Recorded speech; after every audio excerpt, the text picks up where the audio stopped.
নমস্কাৰ, আজি মই আপোনালোকৰ আগত পাঠ কৰিবলৈ লৈছোঁ উৎপলৰ এটি স্বৰচিত কবিতা। কবিতাটিৰ শিৰোনাম তাই মোৰ হৃদয়ৰ কাব্য।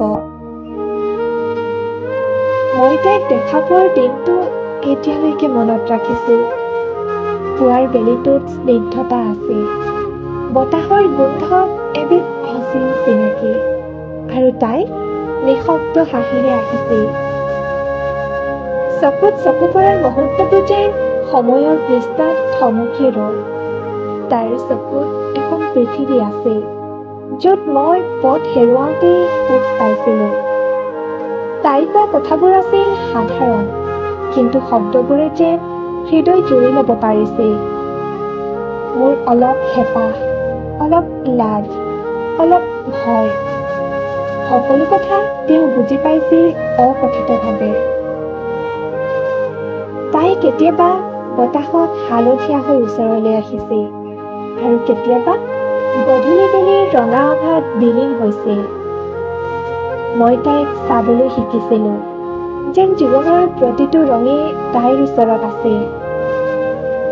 প্ৰেম আহিল তল তলকৈ, একেটা মেছেজ, এখন মুখ, এটা হাঁহি। কেতিয়াবা হঠাৎ সময়ৰ পৰা ছুটি পালে, তাকে লৈ বান্ধিলোঁ এটি অনন্ত কল্পনাৰ ৰাস্তা। সপোনবোৰে পূৰ্ণতা বিচাৰিছিল। তাইৰ হাতত হাত থোৱা সময়বোৰ মোৰ জীৱনৰ কবিতা হৈ পৰিছিল। কিন্তু সকলো কাহিনীত থাকে এজাক বৰষুণ। এদিন তাই ক'লে, মই যাবলৈ ওলাইছোঁ। জীৱনৰ এটা অধ্যায় সলনি হ'বলৈ ধৰিছে। হৃদয় গোট খালে, চকুলো নিকৰি।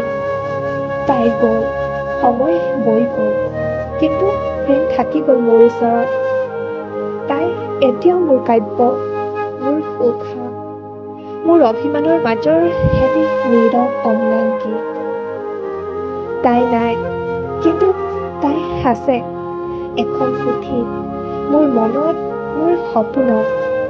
মই আজিও তাইক লৈ লিখোঁ প্ৰেমৰ চাহ শব্দৰ পাতত। ধন্যবাদ।